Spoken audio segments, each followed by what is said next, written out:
তিনি দিয়েছেন এই সময় তার বাক্যের পরিচর্যা করবার জন্য। আমার কথা কি ক্লিয়ার শোনা যাচ্ছে? তবে একটু হ্যাঁ, শোনা জানাবেন। যাচ্ছে। Thank you, thank you. আমি ধন্যবাদ দিই এভরিডে প্রেয়ার গ্রুপকে যারা এই সুন্দর সুযোগ দিয়েছেন, এবং অবশ্যই পিতেশ্বরকে আগে ধন্যবাদ দিই যে এই সুন্দর সুযোগ তিনি দিয়েছেন তার সন্তানদের মাঝে পুরো বাক্যের পরিচর্যা করবার জন্য, এবং আমিও বাক্যের মধ্য দিয়ে আশীর্বাদযুক্ত হবার জন্য। আমার নাম পাস্টর পিয়াল হালদার। আমি বরিশাল এই চার্চে পালকীয় পরিচর্যা করছি, ছোট্ট একটি মণ্ডলী, এবং এই 5 বছর বরিশালে আছি এবং এখানে পরিচর্যা কাজ করছি, এবং প্রভুর বাক্য অন্যদের কাছে দিচ্ছি। অনেক আহ আহ, যেন একসঙ্গে বেড়ে উঠতে পারি, অনেক মুসলিম হিন্দু ভাই বোনদের কাছে আমরা শেয়ার করছি, এবং অনেকে প্রভুকে গ্রহণ করছেন এবং আমাদের সঙ্গে যুক্ত হচ্ছেন। আমরা ধন্যবাদ দিই, প্রভু তার কাজ বৃদ্ধি করছেন। প্রার্থনা করেন যেন আমরা বিশ্বস্ত ভাবে প্রভুর পক্ষের এই কাজ আমরা করে যেতে পারি। প্রভুর গৌরব করি, ধন্যবাদ দিই এই সুন্দর সময়ের জন্য। অনেক পরিচিত মুখ এখানে দেখতে পাচ্ছি। অনেকেই আমাদের শ্রদ্ধেয় সেই মানিক দাদা আছে, আমাদের পিন্টু আঙ্কেল আছেন, আমরা দেখলাম আমাদের সিস্টার লায়লা তিনি আছেন, এবং আরো অনেকে আছেন এখানে পরিচিত। ধন্যবাদ দিই সবাইকে। প্রভুর গৌরব করি। আসলে প্রভুর বাক্যের কাছে যাই, যারা বাক্যের মধ্যে দিয়ে আশীর্বাদ যুক্ত হতে পারি। এখানে আপনারা যারা রয়েছেন প্রত্যেকে প্রভুর সন্তান, এবং প্রত্যেকেই বাক্য খুব দৃঢ়ভাবে জানেন। প্রার্থনা সেই হৃদয় আপনাদের আছে, তাই এই প্রেয়ার মিটিং আপনারা এসেছেন। কিন্তু নতুন কিছু জানাতে চাই না, কিন্তু সেই পুরাতন যে বিষয়গুলো আপনি জানতেন সেই একই বিষয়ে আমি আবারও একমত পোষণ করতে চাই, এবং একসঙ্গে আবার একটু উৎসাহিত হতে চাই যেন প্রভু আমাদেরকে সাহায্য করেন। আমি আজকে যে বিষয়টি আমি আলোকপাত করতে চাই, এবং আমি নাম দিয়েছি সমস্যা আমাদেরকে আরো দৃঢ় এবং শক্তিশালী করে। হালেলুয়া। সমস্যা ছাড়া আমরা কেউ না, এবং সমস্যার মধ্য দিয়েই আমরা থাকি না। বলে যে ভালো সময় অল্প কাটে, কিন্তু সমস্যার সময় শেষ হতে চায় না। এটা একটা প্রবাদ আছে, এবং সমস্যা প্রত্যেকের জীবনে একটা ভালো সময় আমরা কাটাচ্ছি কাটাচ্ছি, হঠাৎ করে একটা সমস্যা কোথা থেকে উদয় হয় না, এবং বিভিন্ন সময় আমাদের মাঝে এটা চলে আসে। জীবনের প্রত্যেকটা সমস্যা যে আমাদের মানে আমরা বলবো যে ঈশ্বরের কাছ থেকে, সেটা না, কিন্তু আমাদের নিজেদের দুর্বলতার কারণে, অনেক সময় আমাদের নির্বুদ্ধিতার কারণে, আমাদের জ্ঞানের অভাবে অনেক সময় আমরা পড়ি। কিন্তু অনেক সমস্যা আছে যেগুলোর পিছনে ঈশ্বরের উদ্দেশ্য থাকে, এবং তিনি অনেক সময় সমস্যা, পরিস্থিতি এবং পরিবেশ ব্যবহার করেন আমাদের চরিত্র গঠন করবার জন্য, আমাদের পরিবেশটাকে পাল্টিয়ে ফেলবার জন্য, আমাদের হৃদয়ের বিশ্বাসকে আরো বৃদ্ধি করবার জন্য। এবং আসলে বাক্য অনুযায়ী যদি আমরা দেখতে পাই, আমাদের জীবন থেকে যদি দেখতে পাই, পরিস্থিতিকে এই প্রভু বেশি ব্যবহার করেন যেন আমরা স্বভাবগতভাবে দিন দিন যিশুর মতো হয়ে উঠি। আমরা প্রতিদিন বিভিন্ন পরিস্থিতি ফেস করি, এবং যিশু আমাদের বলছেন যে জগতে সমস্যায় আমরা পড়বো, বিঘ্ন উপস্থিত হবে, তাই না? কারণ এই পরিস্থিতিগুলো আমাদেরকে ব্যথা দেয়। দেখবেন আমরা ভালো থাকতে চাই, শান্তিতে থাকতে চাই, কারোর সাথে কোনো গ্যাঞ্জাম কোনো কিছুর মধ্যে আমরা যেতে চাই না, খুব শান্তিতে আমরা থাকতে চাই, কিন্তু কেন যাই না, বিভিন্ন পরিস্থিতি আমাদেরকে ব্যথা দেয়, অপমান করে, হতাশগ্রস্ত করে তোলে, এমনকি অনেকের জীবন পিষিয়ে তোলে, তাই না? এই সমস্যা আসলে একটা ক্রমবর্ধমান বিষয়, আমরা এটাকে নদীর পানির মতো বলতে পারি। এটা শেষ না। আপনি একটা সমস্যার সমাধান করবেন, দেখবেন আর একটা সমস্যা আপনার দরজার সামনে এসে অপেক্ষা করছে। একটা কষ্ট থেকে আপনি উঠছেন, দেখবেন না আরেকজন কষ্ট দিয়ে দিচ্ছে। আহ এটা চলতেই থাকবে। সকল সমস্যা একই রকম না, আমরা জানি। বড় ছোট গ্রহণ করা যায়, অনেক কিছু গ্রহণ করা যায় না, এরকম হয়। কিন্তু মনে রাখি যে পরিস্থিতি যেটাই আমরা ফেস করি না কেন, এইটা একটা আমাদের বৃদ্ধি পাওয়ার অনেক বড় সুযোগ ঈশ্বরের কাছ থেকে। হালেলুয়া। প্রেরিত পৌল বলছেন সমস্যা একটা সাধারণ বিষয় না। প্রথম পিতর 4 অধ্যায় 12 পদে আমি যদি একটু দেখি, সহজ বাংলা থেকে পড়ছি। প্রিয় বন্ধুরা, যে যন্ত্রণাপূর্ণ পরীক্ষা তোমরা ভোগ করছো, তা কোন অস্বাভাবিক ঘটনা তোমাদের প্রতি ঘটছে মনে করে বিস্মিত হইও না। আমেন। আহ প্রেরিত পৌল তিনি বলছেন যে যন্ত্রণাপূর্ণ পরীক্ষা তোমরা ভোগ করছো, আমরা ভোগ করছি, তা কোনো অস্বাভাবিক ঘটনা আমাদের প্রতি ঘটছে, এটা বলে আমরা বিস্ময়াপন্ন যেন আমরা না হয়। প্রভুর বাক্যের জন্য আমরা একটা ধন্যবাদ দিতে চাই, প্রার্থনা করি। স্বর্গীয় পিতা, আমরা ধন্যবাদ দিই তোমার এই বাক্যের জন্য, এবং এই বাক্য তুমি দিয়েছো, এবং আমরা জানি এই বাক্য তোমার, এবং এটা দ্বিধার খড়গ তুল্য। আমরা তোমার কাছে সমর্পিত হই পবিত্রাত্ম, এবং আমাদের কোনো শক্তি নেই এই বাক্যর পরিচর্যা করবার, প্রভু গ্রহণ করবার। একমাত্র পবিত্রাত্ম তোমার সেই শক্তি রয়েছে। আমরা তোমার কাছে অনুরোধ জানাই, তোমার আত্মার উপস্থিতি আমরা নিয়ন্ত্রণ যাচনা করি এখানে। শ্রোতা বক্তা আমাদের উভয়কে তুমি আশীর্বাদ করো, যেন অনলাইনের মধ্য দিয়েও তোমার পবিত্রতা স্পর্শ আমরা বুঝতে পারি, এবং এই বাক্য শুনতে শুনতে যেন আমাদের হৃদয় আরো তোমার কাছে ধাবিত, আমাদের বিশ্বাসে তুমি বৃদ্ধি দান করো। তোমার আত্মার পরিচালনা নিয়ন্ত্রণ আমরা যাচনা করি, যিশুর নামে প্রার্থনা করি। আমেন। আমেন। কি সুন্দর একটি বাক্য পিতর, প্রথম পিতরে সেই লেখা আছে না, শক্তিশালী ভাবে আমরা দেখতে পাই যে আমরা সমস্যার মধ্যে পড়ছি, কিন্তু বাক্য আমাদের বলছে যে আমরা যে যন্ত্রণা পূর্বক আহ পরীক্ষার মধ্যে যাচ্ছি, সমস্যার মধ্যে দিয়ে যাচ্ছি, যে কষ্টের মধ্যে দিয়ে যাচ্ছি, এইটা অস্বাভাবিক কোনো ঘটনা না। এবং এইটা আমাদের প্রতি যে খুব হঠাৎ করে হচ্ছে, প্রভু আমার প্রতি এটা হয়েছে, কেন হয়েছে? আমি তো ভালো ছিলাম প্রভু, আমি তো তোমার প্রশংসা করতাম, আমি তো কোনো ক্ষতি করিনি, তাহলে আমার জীবনে কেন হয়েছে? এরকম আমাদের বলার কোনো সুযোগ নাই। বাক্য বলছে এইটা স্বাভাবিক ঘটনা, এবং আমরা যেন বিস্ময় প্রকাশ না করি, কারণ ঈশ্বর সমস্যাগুলোকে ব্যবহার করেন যেন আমি আপনি আমরা ঈশ্বরের নিকটবর্তী আরো হতে পারি। না, গীতসংহিতা 34 অধ্যায় 18 পদে বলে, সদাপ্রভু ভগ্ন চিত্তদের নিকটবর্তী, তিনি চূর্ণ মনাদের পরিত্রাণ করেন। কাদের নিকটবর্তী? ভগ্ন চিত্ত। মানে আমার হৃদয় যখন ভেঙে যায়, আমার হৃদয় যখন চূর্ণ হয়, আমার হৃদয় যখন বিচূর্ণ হয়, তখনই আমরা ঈশ্বরের সবচেয়ে নিকটবর্তী থাকতে পারি। তখনই ঈশ্বর আমাদের নিকটবর্তী, সদাপ্রভু ভগ্ন চিত্তদের নিকটবর্তী। এবং এই সময়টা সবচেয়ে শক্তিশালী, প্রভুর কাছে আসা, প্রভুর কোলে আসা, প্রভুর সান্নিধ্যে আসা, এবং তিনি পিতা হিসাবে আমাদের গায়ে হাত বুলিয়ে দেন, আমাদের চরণ উঠে ধরেন, এবং তিনি আমাদেরকে বলেন তুমি আমার সন্তান। এবং আমাদের হৃদয়ে আমরা ফিল করি প্রভুর ভালোবাসা, যে এই কষ্টের সময় প্রভু আমাদের সঙ্গে আছেন। দেখবেন আমরা সবচেয়ে বেশি ঈশ্বরকে ডাকি বা তার কাছে আসি যখন আমরা আমাদের জীবনে বেশি সমস্যার সম্মুখীন হই, যখন আমাদের হৃদয় ভাঙা থাকে, আমি প্রত্যাখ্যিত হই বা আপনি প্রত্যাখ্যিত হন, আপনাকে হালকা মনে করা হয়, এমনকি যখন আপনার ব্যথা বেদনা কেউ বোঝে না, বা আর সহ্য করতে পারছেন না কোনো কিছু, তখনই আমরা একাকী ঈশ্বরের কাছে আসি। এই সময়টা আমরা হৃদয় দিয়ে সমর্পিত হয়ে, এমনকি সৎ হয়ে ঈশ্বরের কাছে প্রার্থনা করতে শিখি। অন্যান্য যে কোনো সময় থেকে আরো শক্তিশালী ভাবে এই সময়টা আমরা আসি। যদি এই সময়টা আমরা মানসিকভাবে যথেষ্ট শক্তিশালী থাকি না, তবুও কিন্তু আমরা প্রার্থনা করি, অন্যদের কাছে প্রার্থনা চাই, কারণ আমরা জানি ঈশ্বর ছাড়া এই সময় আমাদের কেউ রক্ষা করতে পারে না। এই সময় অনেকে ঈশ্বরের আরো কাছাকাছি চলে আসেন।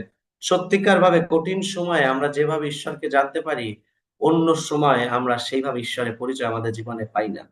যখন আপনি অভাবে পড়েন, যখন আপনি অসুস্থ হন, যখন আপনার প্রার্থনা বিষয় থাকে, এবং যখন এইটা থেকে আপনি পরিত্রাণ পান, এই উত্তরগুলো পান, সুস্থ হন, তখনই বুঝতে পারা যায় ঈশ্বর আমার কে, পিতা আমার কে।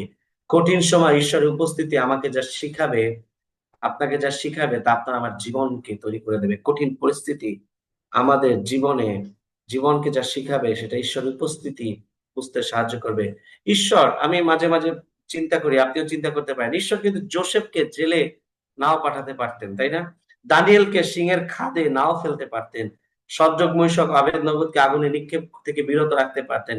পেরিত পৌলকে জাহাজ ডুবে যাওয়া থেকে তিনি বের করে রাখতে পারতেন। পিতরকে তিনি জেলখানায় বন্দি অবস্থায় নাও রাখতে পারতেন, তাই না? অনেক কিছু ঘটেছে, কিন্তু তিনি তা করেননি।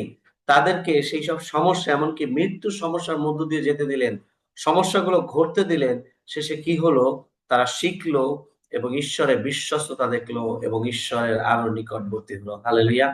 পেরিত পৌল একদিনে পেরিত পৌল হননি, এবং তার জীবনে তিনি যখন বলেছেন যে কি দুর্ভিক্ষ, কি মহামারী, কি অনিদ্রা, কি অনাহার, এইগুলোর মধ্যে দিয়ে যখন গিয়েছে, আস্তে আস্তে করে সে প্রভুর কাছে আরো এসেছে, এবং আরো তার জীবনকে সে শক্তিশালী করতে পেরেছে। এবং একদিনে দানিয়েল তৈরি হয়নি, একদিনে যোসেফ তৈরি হয়নি, একদিনে আপনি আমিও তৈরি হয়নি।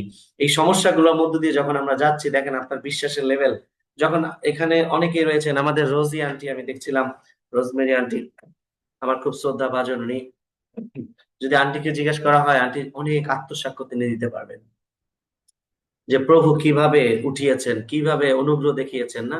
এবং এইগুলো বিশ্বাস করি আমাদের প্রত্যেকের জীবনে এরকম ঘটনা রয়েছে, এবং এইগুলো আমাদেরকে তৈরি করেছে প্রভুর কাছে আসতে। সমস্যা আমাদেরকে বাধ্য করে আসলে ঈশ্বরের দিকে তাকাতে। আপনি যদি প্রভুর কাছে না তাকান, প্রভুর দিকে আর না আসে, দেখবেন এই সমস্যাই আপনাকে আমাকে বাধ্য করে প্রভুর দিকে তাকাতে। পেরেন্তুল বলেছেন 2 করিন্থীয় 1 অধ্যায় 8 থেকে 10 পদে, প্রকৃতপক্ষে আমরা আমাদের অন্তরে মৃত্যুর শাস্তি অনুভব করেছিলাম, কিন্তু এরকম ঘটলো যেন আমরা নিজের উপরে নির্ভর না করে ঈশ্বরের উপর করি, যিনি মৃতদের উত্থাপিত করেন। তিনি আমাদের একরকম মৃত্যুজনক সংকট থেকে উদ্ধার করেছেন এবং তিনি আমাদের উদ্ধার করবেন। তারই উপর আমরা আশা রেখেছি যে তিনি আমাদের পুনরায় উদ্ধার করবেন।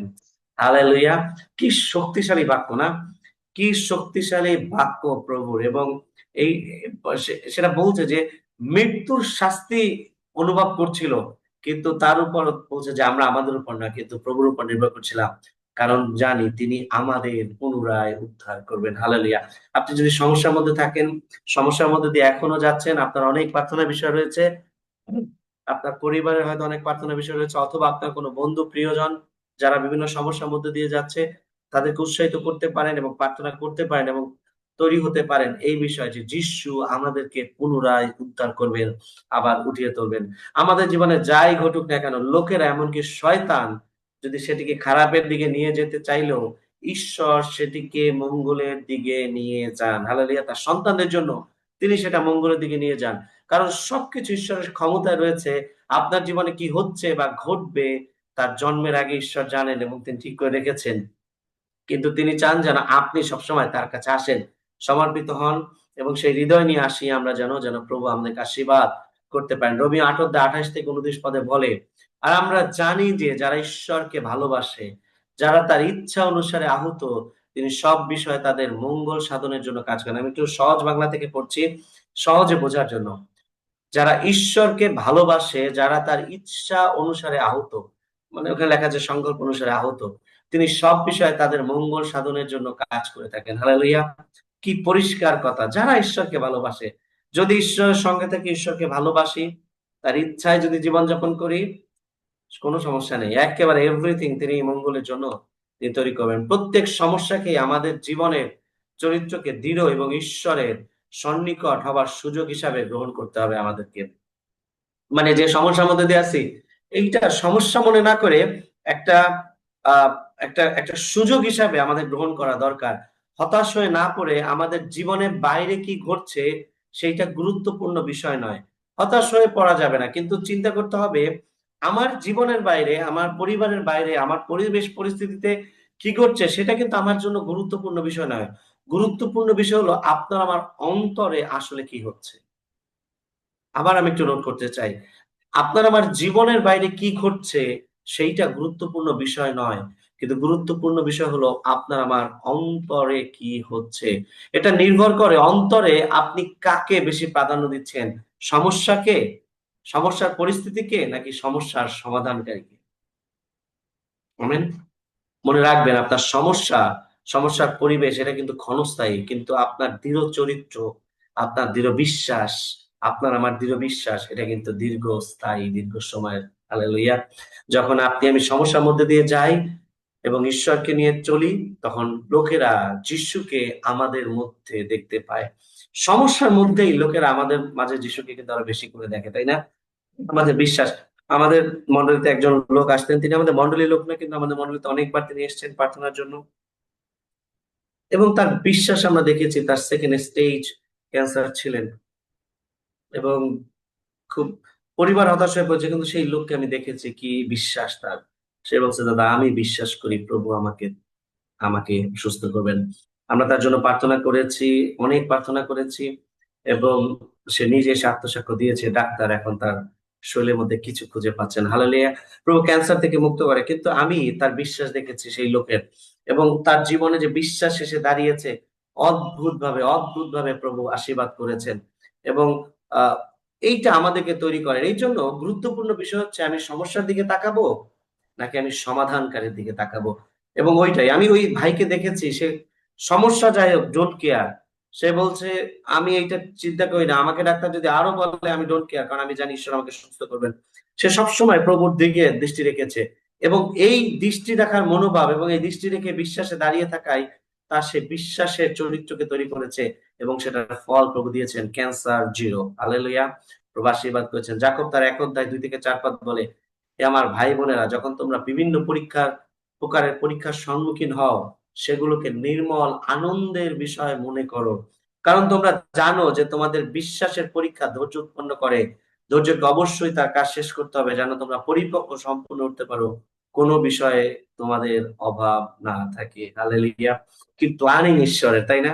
অদ্ভুত প্ল্যানিং, যেন আপনি আমি পরিপক্ক হয়ে উঠতে পারি, বিশ্বাসে দাঁড়াতে পারি। যখন আপনি একটা সমস্যা সমাধান করেন এবং সেখান থেকে যখন আমরা উঠি, এবং এইটা আমাদেরকে আত্মসাক্ষ্য তৈরি করে, আমাদের বিশ্বাস তো বৃদ্ধি করে।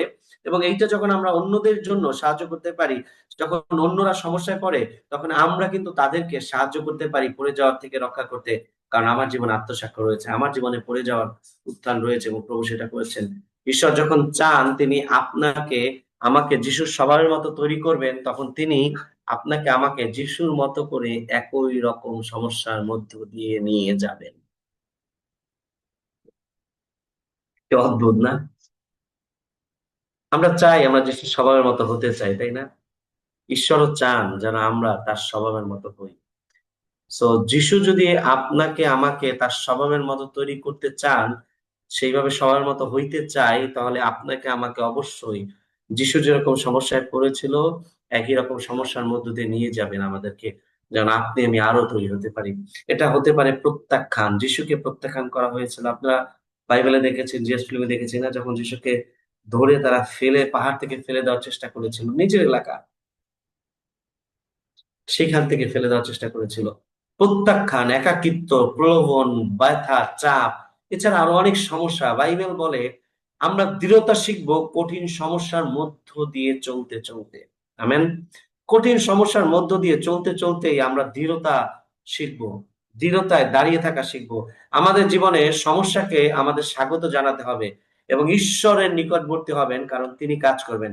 সকল সমস্যায় আমাদেরকে ধন্যবাদ দিতে হবে, স্থির থাকতে হবে, প্রভুর গৌরব করতে হবে, এবং এইটা ঈশ্বর আরো নিকটবর্তী হয়ে যায় হয়। এবং আমরা যখন ঈশ্বর নিকটবর্তী হই, তখন তিনি আমাদের পাশে আছেন। আমরা আজকে আমাদের ফাস্টিং প্রেয়ার ছিল আমাদের মণ্ডলীতে, আমরা একটা গান করছিলাম, অনুবাদের গান। হে প্রভু, তোমার ভালোবাসার চোখে আমায় তুমি সদা দেখেছো। হে প্রভু, তোমার ভালোবাসার রবে আমায় তুমি সদা ডেকেছো।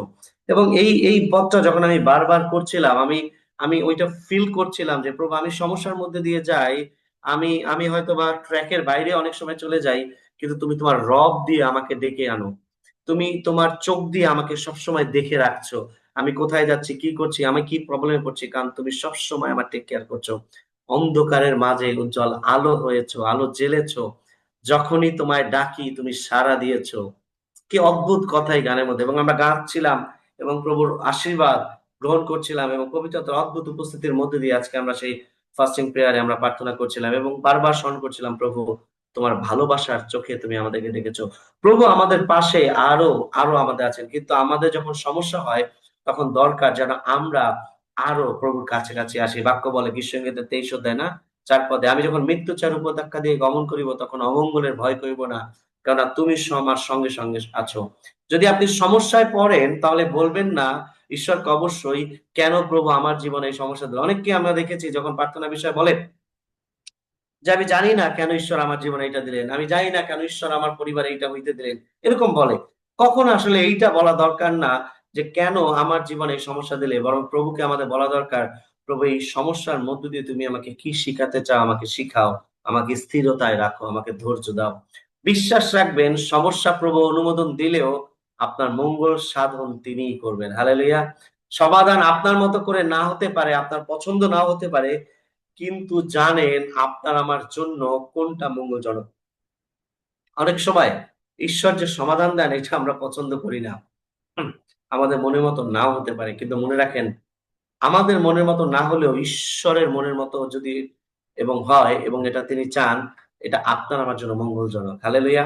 তিনি সবচেয়ে বেটার জানেন আপনার জন্য। কারণ আপনি দুর্বল হতে পারি, আপনার আমার অনেক পাপ থাকতে পারে, কিন্তু ঈশ্বর আপনাকে আমাকে ভালোবাসেন এবং সিরিয়াসলি তিনি ভালোবাসেন।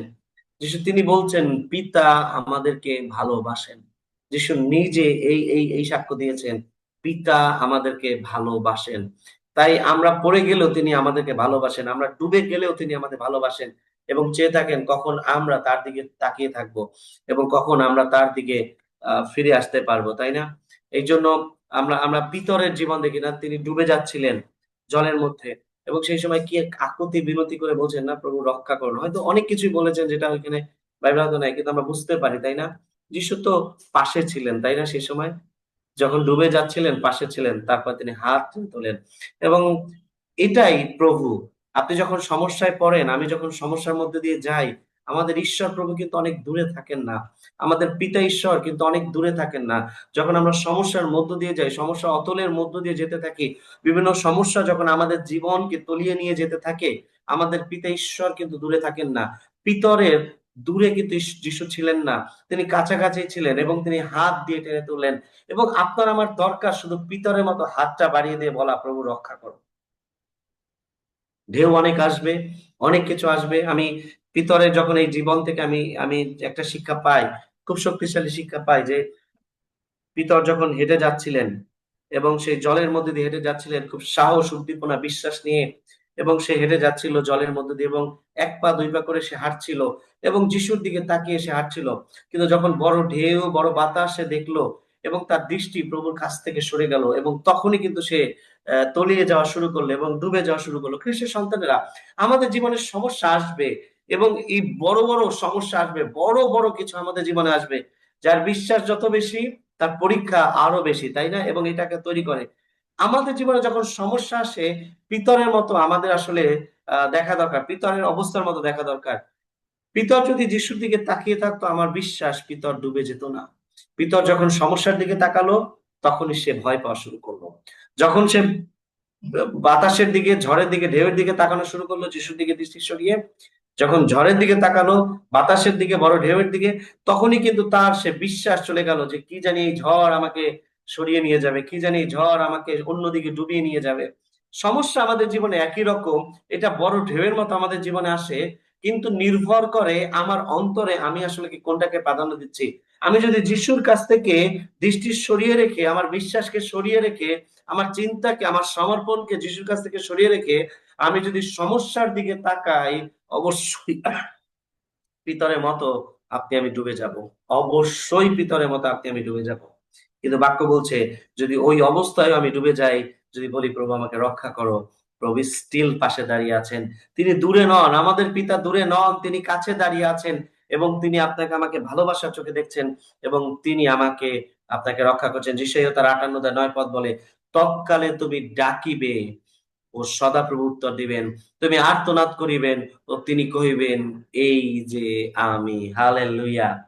যদি তুমি আপনার মধ্য হইতে জোয়ালি, অঙ্গুলি তর্জন ও অধর্ম বাক্য দূর করো। আমেন। মানে ঈশ্বর বলছেন যে এইগুলো যদি দূর করি আমরা, তাহলে প্রভু আমাদের শুনবেন। আমাদের দুর্বলতা দূর করতে হবে, বিশ্বাস প্রভুর উপর রাখতে হবে। আমরা যদি প্রভুর কাছে আসি, সমর্পিত হই, যতই বাধা আসুক প্রভুকে বলি, প্রভু অবশ্যই রক্ষা করবেন। গীতসংহিতা 34:19 বলে, ধার্মিকের বিপদ অনেক, কিন্তু সেই সকল হইতে সদাপ্রভু উদ্ধার করিবেন। আমেন। আমেন। হালেলুয়া। আপনার জীবনে সমস্যা আসতে পারে, বিপদ আসতে পারে, আনন্দের জ্ঞান করেন, আনন্দ জ্ঞান করেন, কারণ প্রভু রক্ষা করবেন। গীতসংহিতা 34:4 বলে, আমি কাছে প্রার্থনা করেছিলাম আর তিনি আমাকে উত্তর দিয়েছেন, তিনি আমার সমস্ত ভয় থেকে আমাকে উদ্ধার করেছেন। হালেলুয়া। খ্রিস্টের সন্তানেরা, সদাপ্রভু এই কথা বলেন, ভয় করিও না, কারণ আমি তোমাকে মুক্ত করিয়াছি। আমি তোমার নাম ধরে ডাকছি, তুমি আমার। তুমি যখন জলের মধ্য দিয়ে গমন করিবে, আমি তোমার সঙ্গে সঙ্গে থাকিব। যখন তুমি নদ নদীর মধ্য দিয়ে গমন করিবে, সেই সকল তোমাকে মগ্ন করিবে না। যখন অগ্নির মধ্য দিয়ে চলিবে, তুমি পুড়িবে না, আর শিখা তোমার উপরে জ্বলিবে না, কেননা আমি সদাপ্রভু তোমার ঈশ্বর, ইসরায়েলের পবিত্রতম তোমার ত্রাণকর্তা। যিশাইয়া তার 43:1-3 সদাপ্রভু এই কথা বলছেন। আপনি আগুনের মধ্য দিয়ে যাবেন, এটা আপনাকে টাচ করতে পারবে না। এইটার উত্তাপ আপনার গায়ে প্রভু লাগতে দেবেন না। আপনি নদীর মধ্যে দিয়ে যাবেন, আপনি পানির মধ্যে দিয়ে যাবেন, এগুলো আপনাকে আমাকে ডুবিয়ে ফেলতে পারবে না, কারণ ঈশ্বরের পবিত্রতম, ইসরায়েলের পবিত্রতম সদাপ্রভু আপনার আমার সঙ্গে সঙ্গে আছেন। কিছু সন্তানেরা, আমি উৎসাহিত করতে চাই আরেকটি বার আপনার আমাদের প্রত্যেকে, আমি নিজে উৎসাহিত হতে চাই। সমস্যা আমাদের জীবনে আসবে, সমস্যার দিকে নয় কিন্তু সমাধানকারীর দিকে আমাদের তাকানো দরকার, এবং প্রভুর দিকে আমাদের সমর্পিত হওয়া দরকার, এবং আরো সমর্পণে প্রার্থনা করা দরকার। এবং এবং আমরা বিশ্বাস করি চোখের জলের প্রার্থনা উত্তর কখনো নিষ্ফল হয় না। চোখের জলের প্রার্থনা, আর্তনাদের প্রার্থনা, প্রভুর কাছে সমর্পিত প্রার্থনা, এইটা কখনো বিফল হয় না। প্রভু আমাদের ভগ্নচূর্ণ অন্তকরণ পছন্দ করেন। দাউদ, আমি গতকাল আমাদের সার্ভিস আমি বলছিলাম, দাউদ যে প্রার্থনা করেছিলেন, তাই না? দাউদ কিন্তু একবারে এই উত্তর দেয়নি। ৫১ গীতে যদি আমরা দেখি, তিনি লিখেছেন, প্রভু হোমে তোমার সন্তোষ নাই, তাই না? তোমার কাছে গ্রাহ্য বলি কোনটা? ভগ্নচূর্ণ অন্তকরণ, তাই না? এটা দাউদ বলেছিলেন, এবং দাউদের প্রার্থনা আমরা আরো দেখি। দাউদ যখন পাপে পড়েছিলেন, বিপদের সম্মুখীন হয়েছিলেন, তিনি কিন্তু একদিনে বিপদ থেকে মুক্ত হননি, এবং তিনি অনেক সমর্পিত হয়েছেন, অনেক সমর্পিত হয়েছেন, অনেক সমর্পিত হয়েছেন, ক্রন্দন করেছেন, উপবাস সহকারে প্রভুর কাছে এসেছেন, এবং প্রভু তাকে বিফল করেনি। প্রভু তাকে সেই সাহায্য করেছেন সমস্ত ক্ষেত্রে। সে বারবার পড়ে গিয়েছিল, কিন্তু প্রভু তাকে বারবার রক্ষা করেছেন। আজকে দাউদকে যে ঈশ্বর রক্ষা করেছেন, সেই ঈশ্বর একই রকম দাউদকে যেরকম ভালোবাসেন, আপনাকে আমাকে একই রকম ভালোবাসেন, এবং তিনি আপনার আমার সমস্যায়ও আপনার আমার পাশে আছেন। হালেলুয়া! তিনি আপনার আমার সমস্যায়ও আপনাকে আমাকে উঠিয়ে আনতে চান। শুধুমাত্র সমস্যাকে একটা সুযোগ হিসাবে গ্রহণ করি। প্রভুকে বলি, প্রভু আমাকে তৈরি করো, আমাকে স্থির রাখো, আমাকে রক্ষা করো, এবং প্রভুর কাছে আরো আসেন। প্রভুর কাছে আসেন, উপবাস সহকারে আসেন। সমস্যার মধ্যে এই সমস্যাগুলো নিয়ে প্রভুর কাছে আসেন। নিজের বুদ্ধি দিয়ে, নিজের প্রজ্ঞা দিয়ে, নিজের চিন্তা দিয়ে, নিজের শক্তি দিয়ে অনেক কিছু আমরা করতে পারি। কিন্তু এটার সমাধান হয়তো অনেক সুন্দর আশীর্বাদে নাও হতে পারে। কিন্তু যখন আমরা প্রার্থনায় সমর্পণে আসি, প্রভু তখন আশীর্বাদ করেন। হালেলুয়া! প্রভু তখন কাজ করেন, এবং প্রভু বলেন, দিস দা ওয়ে, আমি কাজ করতে চাই এইভাবে। আমরা যখন সমর্পণে আসি, বাক্য বলে আমাদের কাজ প্রার্থনা করা, আমাদের কাজ সমস্যাগুলো এনে প্রভুর চরণ তলে রাখা, আমাদের কাজ বিশ্বাস নিয়ে দৃঢ়তা সহকারে আমাদের সমস্ত বিঘ্নতার, আমাদের সমস্ত চিন্তার বিষয়গুলো প্রভুর কাছে আনা। প্রভু বলছেন, ওই কাজ আমি করব। আমার কাজ শুধু প্রভুর কাছে আসা, সমর্পিত হওয়া, এবং প্রভুর কাছে সমস্যাগুলোকে নিয়ে এনে জানানো। কাজ প্রভু করবেন। খ্রিস্টের সন্তানেরা, ঈশ্বর প্রত্যেক আশীর্বাদ করুন। আসলে উৎসাহিত হই। আপনি যে সমস্যার মধ্যে রয়েছেন, মনে রাখেন আপনার সমস্যার থেকেও আপনি যাকে বিশ্বাস করেন, আপনি যাকে ডাকেন, আপনার প্রভু অনেক শক্তিশালী। হালেলুয়া! তার রক্ত, তার নাম সমস্ত কিছুর উপরে মহান, এবং আপনি যেটার উপর দিয়ে যাচ্ছেন, সেইটার উপর দিয়ে যিশু আগেই হেঁটে গিয়েছেন। আমেন। হালেলুয়া! প্রভু আপনাকে আমাকে প্রত্যেক আশীর্বাদ করুক। আমেন। যিশু নামে গৌরব হোক। আমেন।